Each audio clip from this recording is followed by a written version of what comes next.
After we bought a house together, my husband's family secretly changed the deed and smirked. Now it belongs to us. Leave or be homeless. My husband whispered, they just want to protect me. I smirked and said, oh, I protected myself too. Their smug faces turn to panic when they read the real legal documents. My husband and I bought a house together. I thought it was our dream home. I thought we were building something for us. I was wrong. His family had other plans. They changed the deed behind my back, smiled in my face and said, now it belongs to us. Leave or be homeless. Mark, my husband, sat beside me, quiet, while his mother smirked. We just want to protect our son, dear, she said sweetly, like she hadn't just stolen my home. Mark turned to me and whispered, they just want to protect me. That's when I smiled. I leaned forward, looked them all in the eye, and said, oh, I protected myself too. They thought they had won. They thought they were smart. They had no idea what was coming next. Mark and I had been together for 5 years, married for 3. We were a normal couple. He worked in software, and I worked as a paralegal. We weren't rich, but we were doing okay. We saved for 2 years to buy our first house.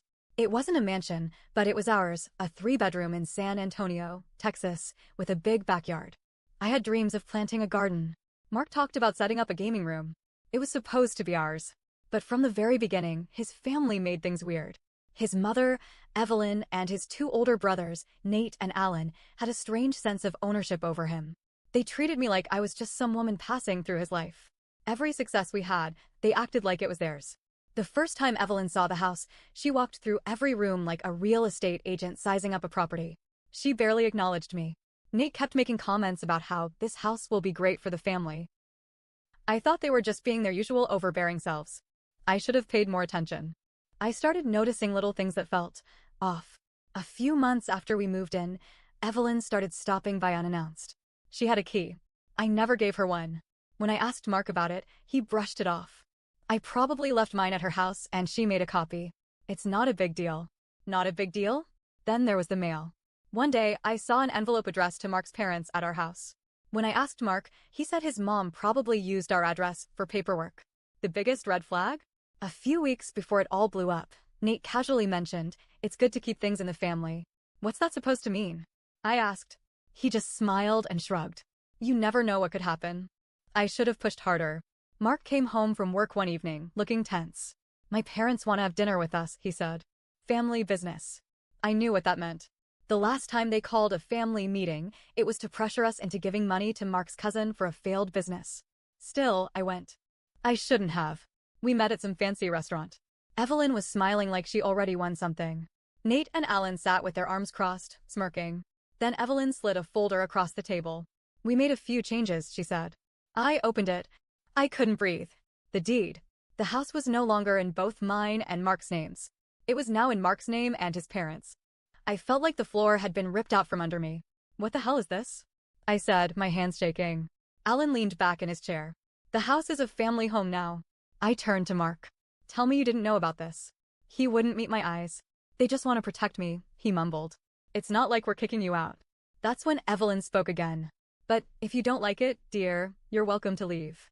They were taking everything from me. And they were smiling while they did it. That's when I realized they thought I was powerless. I took a slow breath, looked each of them in the eye. Then, I reached into my purse. Actually, I said, I have something too. I pulled out my folder. Evelyn frowned.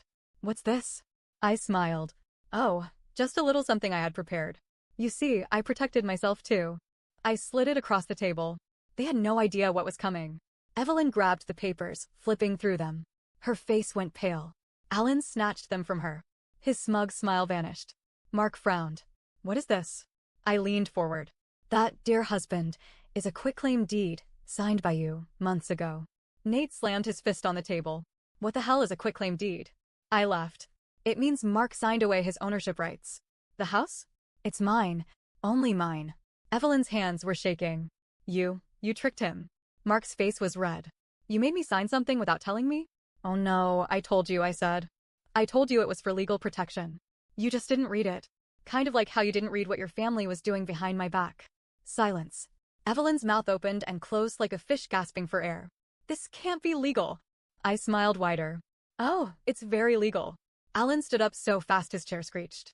You bitch, I raised a hand. Careful. I own the house now. And if you or your mother try to step foot on my property again, I'll have you arrested for trespassing. Evelyn looked at Mark. You can't let her do this. This is our house. Mark looked at me. He knew. He knew there was nothing he could do. I need to think, he muttered. I grabbed my purse. Take all the time you want. But don't bother coming home tonight. It's my home now. I walked out of that restaurant while they sat there in stunned silence. They thought they could take everything from me. But I wasn't stupid. I saw them coming. And I made sure I was ready. I walked out of that restaurant, my head high, my hands steady. But inside, my heart was racing. I had won the first battle, but I knew this wasn't over. Mark's family didn't lose. They didn't accept things. They took. And if I thought they were going to let this go without a fight, I was dead wrong. That night, I changed the locks. I wasn't about to let Mark waltz in with his mommy and daddy, thinking they could just take my home back. The next morning, I woke up to the sound of banging on my front door. I checked the security camera on my phone. It was Evelyn. I sighed and opened the door, but only a crack. She was dressed like she was heading to church, pearls and all, but her face was twisted with rage. Good morning, Evelyn, I said, my voice sweet. You changed the locks. I tilted my head. Of course I did. It's my house. Her nostrils flared. Mark has a right to be here. I leaned against the door frame. Mark doesn't own this house anymore. If he wants to stay somewhere, I suggest he finds a hotel. Her eyes narrowed. You're making a mistake. You think you won, but you have no idea what you've started. I smiled. Neither do you. Then I shut the door in her face. I didn't realize how serious she was until I got the letter. 2 weeks later, I got served. Evelyn and Mark were suing me. The claim? That Mark was unfairly tricked into signing away his rights, and that the house should legally belong to him and his family. They wanted the court to undo the quitclaim deed. I laughed when I read it. The desperation reeked. But I wasn't stupid. I called my lawyer immediately. Do they have a case? I asked. He skimmed the papers and snorted. They can try. But they'll lose. Still, it meant one thing. They weren't backing down. This was war. A week later, Mark showed up. Not at the front door. At my job. I was at the law office where I worked when the receptionist told me someone was asking for me. I walked into the lobby and there he was. Standing there like he hadn't just tried to sue me. I folded my arms. Mark, you're not supposed to contact me directly. That's what lawyers are for. He sighed. I didn't come to fight. He ran a hand through his hair. I don't want this to get worse. I stared at him. You don't want this to get worse? I let out a short laugh. You let your family steal from me. And when it didn't work, you tried to use the law to take it back. Mark's jaw tightened. I didn't know they were going to sue. I rolled my eyes.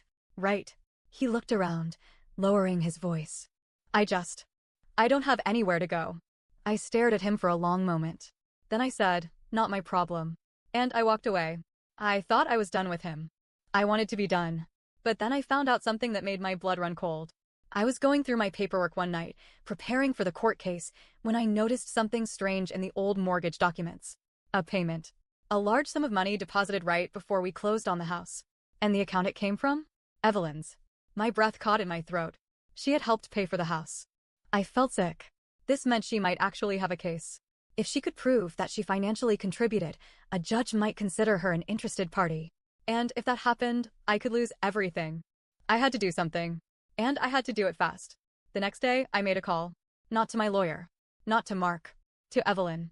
She answered on the first ring. Changed your mind? She asked smugly. No, I said. But I think you should know, I found the money you put into the house. Silence. I continued. Now, I could tell the court that you helped pay for it. And that would give you some leverage. I heard her inhale sharply. I smiled.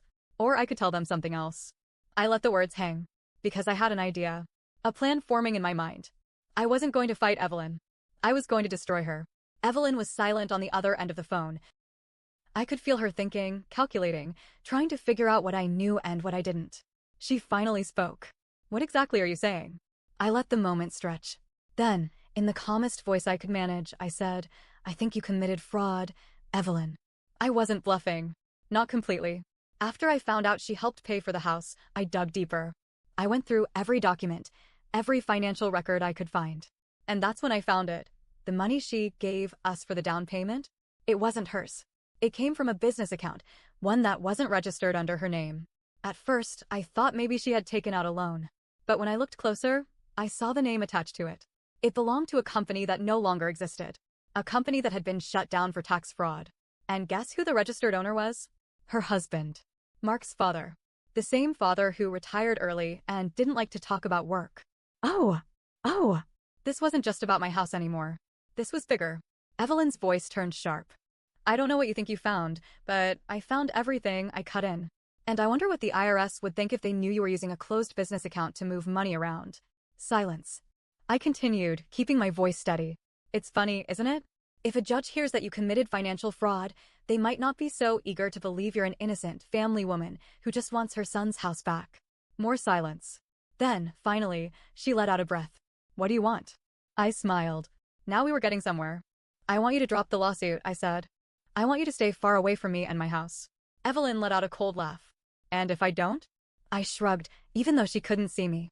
Then I go to the authorities. I don't just tell them about the house, I tell them about the money. And I let them dig into every little thing your husband has done in the last 15 years. More silence. Then, very quietly, she said, you think you're smart, don't you? I know I am. A long pause. Then, fine. I'll take care of it. I exhaled, but I wasn't stupid enough to relax. Because people like Evelyn, they never just walk away. I thought the lawsuit was done. I thought she was out of my life. I was wrong. A few days later, my lawyer called. We have a problem. I closed my eyes. What now? It's not Evelyn. He hesitated. It's Mark. I felt a cold wave of dread. What did he do? My lawyer sighed. He filed his own lawsuit. He's claiming that you coerced him into signing the quitclaim deed. He says you manipulated him, that you tricked him, and that he was under duress. I nearly dropped my phone. Mark was turning on me. This wasn't just his mother. This was him. I hadn't spoken to Mark since the day he showed up at my job. I assumed he was too embarrassed, too ashamed to face me. But I should have known. He wasn't a victim in all this. He wasn't just a man caught between his wife and his family. He was just like them. I drove straight to his apartment. When he opened the door, he actually looked guilty. I was going to call you, he started. I stepped inside and shut the door behind me. You're suing me. Mark rubbed his face. Look, I know. No, look. No excuses. My hands were shaking. After everything your family did. After everything you let them do. After they failed, you're trying to take me down yourself. He swallowed hard. I don't have a choice. I let out a sharp laugh. Oh, you always have a choice, Mark. He ran a hand through his hair, pacing. I don't want to do this, but I don't have anywhere to go. I don't have money. My job's been cutting hours. My credit's wrecked. I narrowed my eyes. And that's my fault? He hesitated. Then he sighed. Evelyn said she could help me. If I fight for the house. I felt my stomach turn. Of course. His family was still pulling the strings. You really think she's going to help you? I asked. She doesn't care about you, Mark. She cares about winning. He wouldn't meet my eyes. I stepped back. You deserve everything that's coming to you. Then I turned and walked out the door. And this time, I wasn't looking back. I wasn't about to let Mark and his family destroy me. I called my lawyer. We're not just fighting this, I said. We're going to bury them. He sighed. Are you sure? It's going to get ugly. I gritted my teeth. It already is ugly. We started preparing. We gathered evidence. Emails. Text messages. Witnesses. And then, something unexpected happened. A phone call. From Nate. Mark's own brother. I need to meet with you, Nate said, his voice low. I think you should know what really happened. I sat up. What do you mean?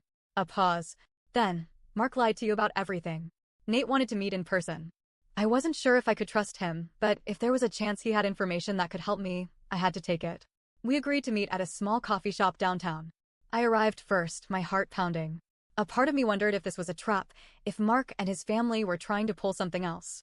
But when Nate walked in, he looked uneasy. Not smug. Not like he was about to screw me over. Like he was about to drop a bomb. Nate sat across from me, rubbing his hands together. I don't even know where to start. I crossed my arms. Try the part where Mark lied to me. He exhaled, nodding. Okay. So, the whole Mark had no idea about the lawsuit? That was bullshit. I clenched my jaw. I figured that much. No, Nate said.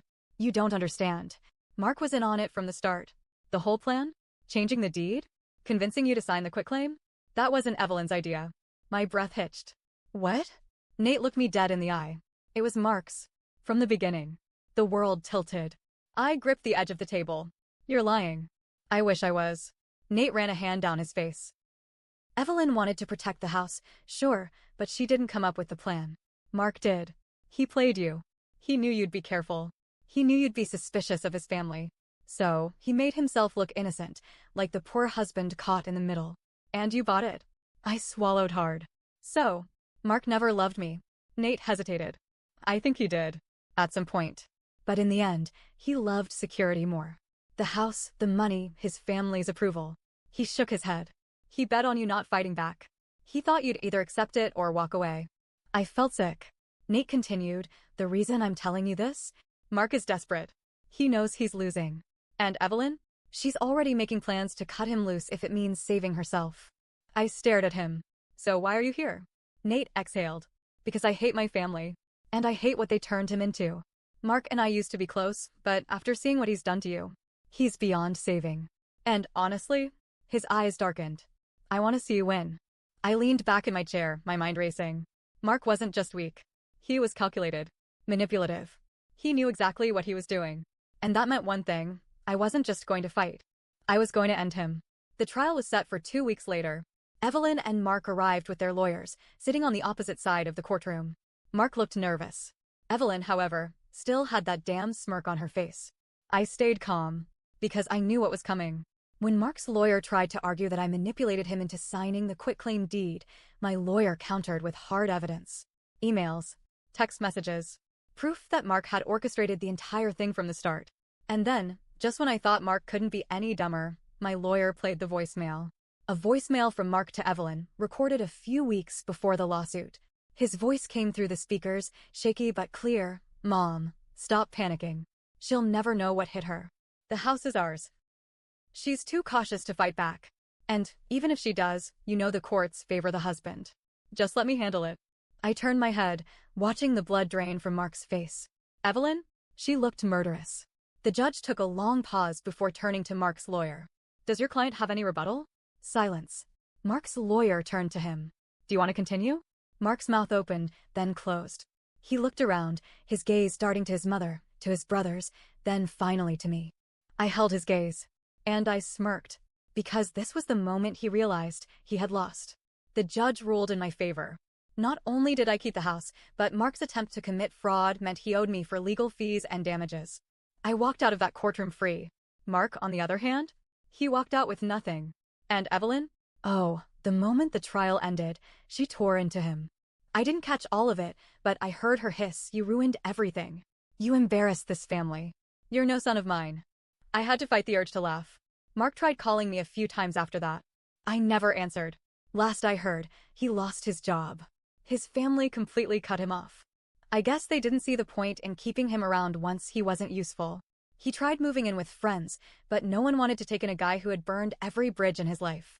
Evelyn and her husband? Well, they had a bigger problem, the IRS. Turns out, once my lawyer sent them everything I found about the fraudulent business accounts, the government took a serious interest in their finances. I heard rumors that their assets were frozen, that they were being investigated for tax evasion. Karma is a beautiful thing. Sometimes I think back to the beginning.